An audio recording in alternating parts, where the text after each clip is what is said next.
এখন শুনবেন সংবাদ শিরোনাম। রাজশাহী সহ ৩ জেলায় দ্বিতীয় দিনের মতো বন্ধ দূরপাল্লার বাস চলাচল। পাহাড়ে নারী নিপীড়ন বন্ধের দাবিতে খাগড়াছড়িতে সকাল সন্ধ্যা সড়ক অবরোধ।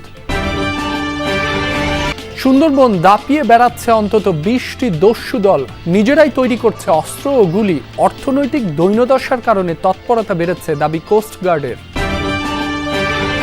বরিশালে ক্যান্সার আক্রান্তদের জন্য নেই আধুনিক চিকিৎসা, ঢাকায় ভরসা রোগীদের। খরচ বেশি হওয়ায় নিঃস্ব অধিকাংশ পরিবার। আসসালামু আলাইকুম। এতক্ষণ দেখছিলেন সংবাদ শিরোনাম, এখন দেখবেন বিস্তারিত। বাস মালিকদের ধর্মঘটে দ্বিতীয় দিনের মতো রাজশাহী, চাঁপাইনবাবগঞ্জ ও নাটোর থেকে বন্ধ দূরপাল্লার বাস চলাচল। সকাল থেকে ছেড়ে যায়নি এসব জেলা থেকে ঢাকা, চট্টগ্রাম সহ বিভিন্ন রুটের দূরপাল্লার কোনো বাস। চরম দুর্ভোগে পড়েছেন যাত্রীরা। ভেঙে ভেঙে গন্তব্যে যাচ্ছেন তারা, গুনতে হচ্ছে বাড়তি ভাড়া। এর আগে বৃহস্পতিবার রাতে হঠাৎ করেই কাউন্টার থেকে বাস বন্ধের ঘোষণা দেয় মালিকপক্ষ।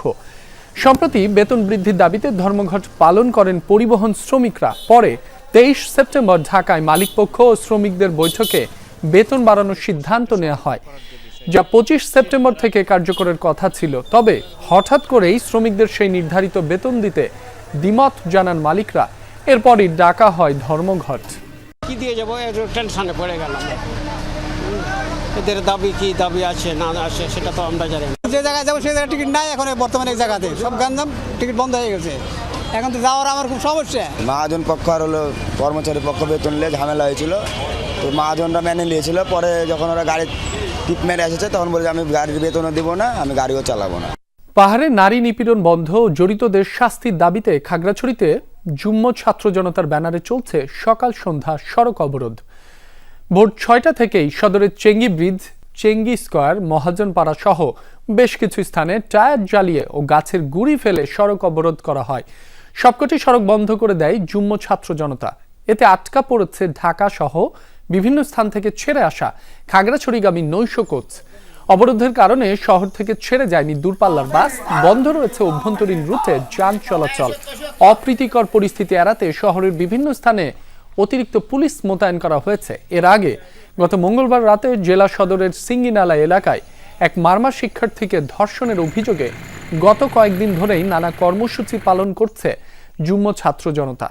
শহরের ভিতর অভ্যন্তরে আইন শৃঙ্খলা পরিস্থিতি স্বাভাবিক রয়েছে। আমাদের অতিরিক্ত পিকেট পার্টি এবং মোবাইল টিম কাজ করছে। এখন তো সাদিক এসে পড়েছে, আমাদের রিসোর্টও বুকিং আছে, কিন্তু আমরা যেতে পারতেছি না। আমরা তো আইসে চরম ভোগান্তিতে আছি। আমরা হোটেল, রিসোর্ট সব কিছু বুক করা আছে। আমাদের জন্য খুবই ভোগান্তি, খুবই কষ্টকর। আমরা একদিন যদি কাজ করতে না পারি, দ্বিতীয় দিন আমাদের জন্য খাওয়া দাওয়া, ফ্যামিলি চালানো খুবই কষ্ট আমাদের জন্য। আন্দোলনকারীরা কি কি দাবি তুলে ধরছেন, অবরোধের কারণে সড়কের পরিস্থিতি কেমন দেখছেন সে বিষয়েও জানাবেন। বিক্ষোভকারীরা পাহাড়ে নারী নিপীড়ন বন্ধ এবং পাহাড়ে নারীদের নিরাপত্তা নিশ্চিত করার দাবি জানিয়েছেন।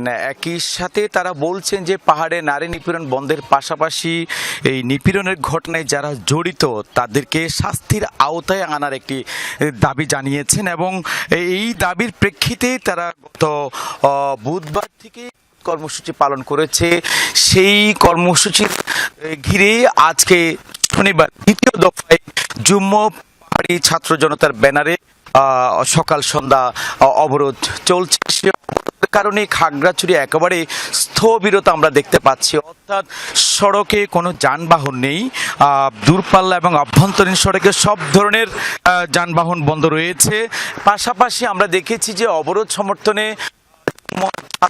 পাহাড়ি ছাত্র জনতার সুন্দরবনের মধ্যে নিজেরাই আগ্নেয়াস্ত্র ও গুলি তৈরি করছে বনদস্যুরা। সেই অস্ত্র দিয়ে জিম্মি করা হচ্ছে জেলে বাওয়ালিদের। এরপর আদায় করা হয় মুক্তিপণ। অনেকেই অস্ত্র সহ গ্রেফতার হওয়ার পর জামিনে মুক্তি পেয়ে আবারও নেমেছেন দস্যুতায়। তবে দস্যু বাহিনী দমনে কার্যকর পদক্ষেপ নেওয়া হচ্ছে বলে জানিয়েছে আইন শৃঙ্খলা রক্ষা বাহিনী। সুন্দরবন নীল আকাশ, ঘন সবুজ বন আর নদীর স্বচ্ছ জল এসে মিশেছে যেখানে, প্রাকৃতিক সৌন্দর্যে ভরপুর এই ম্যানগ্রোভ ফরেস্ট। বনের সৌন্দর্যে বিমোহিত হলে মুদ্রার উল্টোপিঠ গায়ে কাটা দেওয়ার মতন। বর্তমানে বৃষ্টির মতো দস্যুদল পুরো সুন্দরবন দাপিয়ে বেড়াচ্ছে। সশস্ত্র এসব দস্যুদের আতঙ্কে সবসময় তটস্থ থাকতে হয় জেলে মওয়ালদের।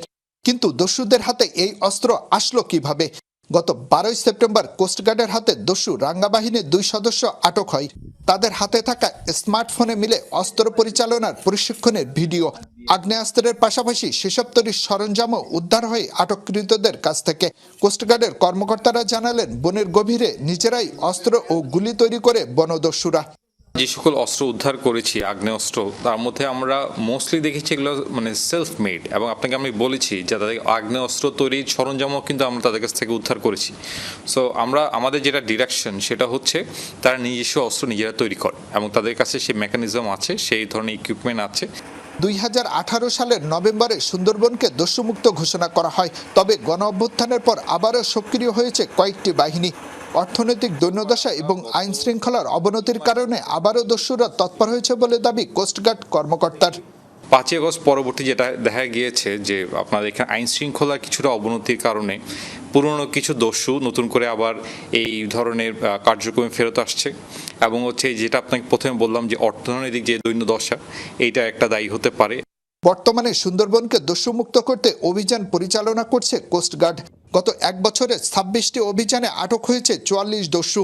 উদ্ধার করা হয়েছে বিপুল পরিমাণ অস্ত্র, গুলি এবং আগ্নেয়াস্ত্র তৈরির সরঞ্জাম। দস্যুদের কেউ স্বাভাবিক জীবনে ফিরতে চাইলে সব ধরনের সহায়তার আশ্বাস দিলেন এই কর্মকর্তা। যারা এই ধরনের কার্যক্রমে লিপ্ত হবে তাদেরকে আমরা গভীরভাবে পর্যবেক্ষণ করছি এবং তার বর্তমান কোণঠাসা অবস্থায় আছে। এই দস্যুরা যদি সাধারণ জীবনে ফিরতে চায় তাহলে কোস্টগার্ড তাদের প্রথম বন্ধু হিসেবে কাজ করবে এবং তাদেরকে স্বাভাবিক জীবনে ফিরে যাওয়ার জন্য যতটুকু সম্ভব যা কিছু করার, আইনি বিষয়ে বলেন, তারপর অর্থনৈতিক বিষয়ে বলেন, চাকরির বিষয়ে বলেন, আমরা সর্বাত্মক সহযোগিতা করব। বাস মালিকদের ধর্মঘটে দ্বিতীয় দিনের মতো রাজশাহী, চাঁপাইনবাবগঞ্জ ও নাটোর থেকে বন্ধ রয়েছে দূরপাল্লার বাস চলাচল। একটু আগে আমি খোঁজ নিয়েছি, রাজশাহীর যারা বাস মালিক রয়েছে তারা শ্রমিকদের সাথে বসেছে এবং সেখানে আলোচনা চলছে এমনটি জানতে পেরেছি, এবং ঢাকাতেও কিন্তু আলোচনা চলছে।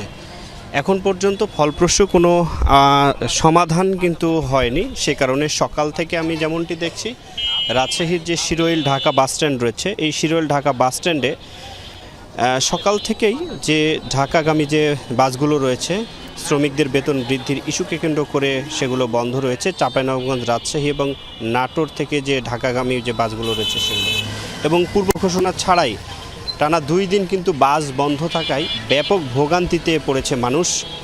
শুধুমাত্র একতার যে ট্রান্সপোর্ট, সেই বাসটি বাদে এই শিরোইল বাস স্ট্যান্ডে আমি যতটুকু দেখছি যে এভারগ্রিন, হানিফ এন্টারপ্রাইজ, দেশ ট্রাভেলস, গ্রামীণ এবং ন্যাশনাল ট্রাভেলস, শ্যামলী থেকে শুরু করে ঢাকায় যে ঢাকার কোচগুলো রয়েছে সেই কোচগুলো সবই বন্ধ থাকায় মানুষজন ব্যাপক ভোগান্তিতে পড়েছে।